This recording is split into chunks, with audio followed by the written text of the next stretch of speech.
Mr. Speaker, pursuant to Clause 2A1 of Rule 9, I rise to give notice of my intent to raise a question of the privileges of the House.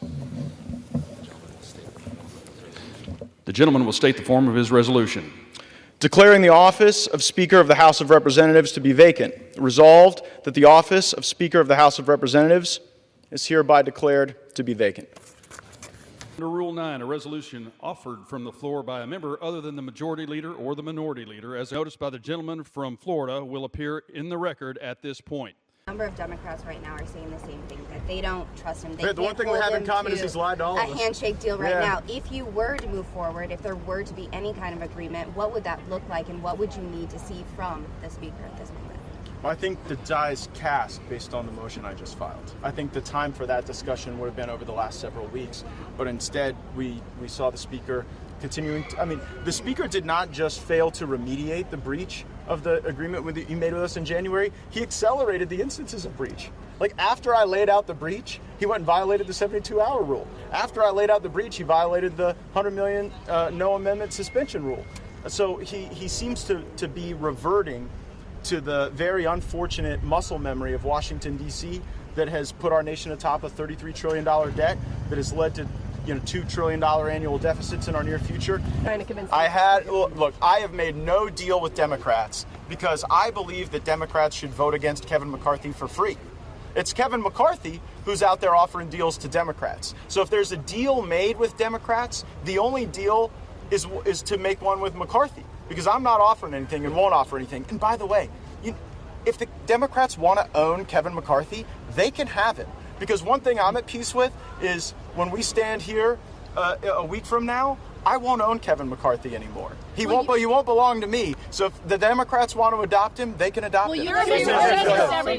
If you're successful, who would be your alternative? Who would you be putting up there if you're successful? Look, our number 2 is Steve Scalise. I think very highly of Steve Scalise. I would vote for Steve Scalise. I would probably vote for at least 100 Republicans in our caucus and maybe 100 other Americans out there who wouldn't necessarily need to be a member of the body to be considered for the speakership. But I am not going to pass over Steve Scalise just because he has blood cancer and is going through treatment. What would you say to most Republicans still do support McCarthy? So why bring this up if you don't have the support of most of your conference? Well, he doesn't have my support anymore, and he doesn't have the support of a requisite number of Republicans to continue as the Republican Speaker. Now, he may continue as the House Speaker, and he may continue as a Speaker of the Democrats and some sort of uniparty coalition, but he is not going to be a Speaker in power as a consequence of Republican votes based on the number of people who are going to be with me.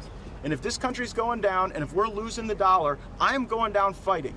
And I don't care if that means fighting Republicans, Democrats, the uniparty, the leadership, the PACs, the lobbyists. I've had it. I've been here 7 years. We don't have a fucking budget. We haven't had one since the mid-90s. I am through with it.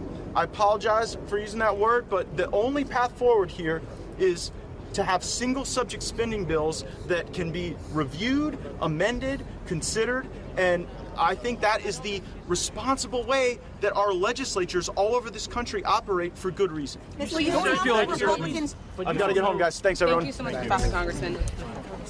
After a head-spinning few days at the Capitol on the brink of a federal government shutdown, it's back to business as usual. Almost.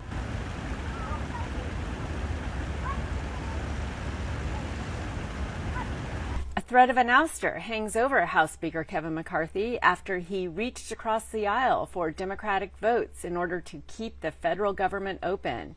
It was a big bipartisan deal, but it now risks Speaker McCarthy's job. First thing Monday morning, Republican Congressman Matt Gaetz arrived at the Capitol as soon as the House opened, and he unleashed a blistering criticism of the House Speaker, and again is threatening to file a motion to vacate the chair, which would mean an immediate vote to try to oust Speaker McCarthy from his job.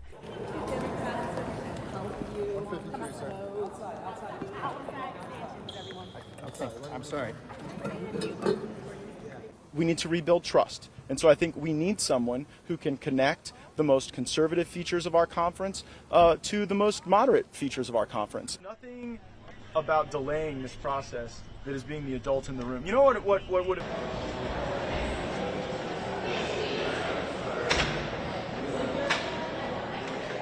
Mr. Gaetz was critical of Speaker McCarthy's leadership in the shutdown fight. He wants the Speaker to fight harder, to do business in sort of what's called the regular order here on Capitol Hill, with no more of these temporary bills to keep government running.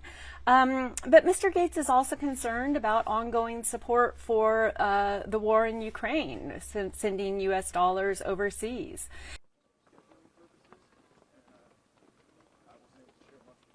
Who would you want to see as Speaker at this point? We have a lot of talented members, but I think that I want to hear about Mr. Scalise's.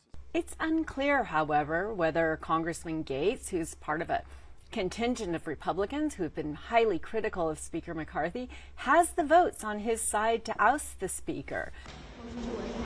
I'm going to give a speech on the floor right now. You should maybe take a listen. Yeah. How confident do you think it's going to pass the votes for?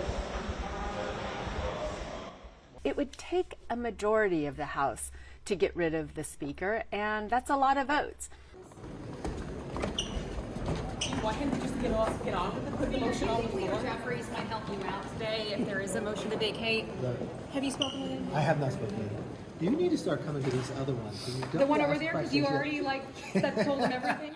House Speaker Kevin McCarthy is not shying away at all from this fight. He says, bring it on. Speaker McCarthy arrived at the Capitol Monday. He walked through the halls. He spoke with reporters on the way into the House, on the way out of the House. He even stopped for the cameras.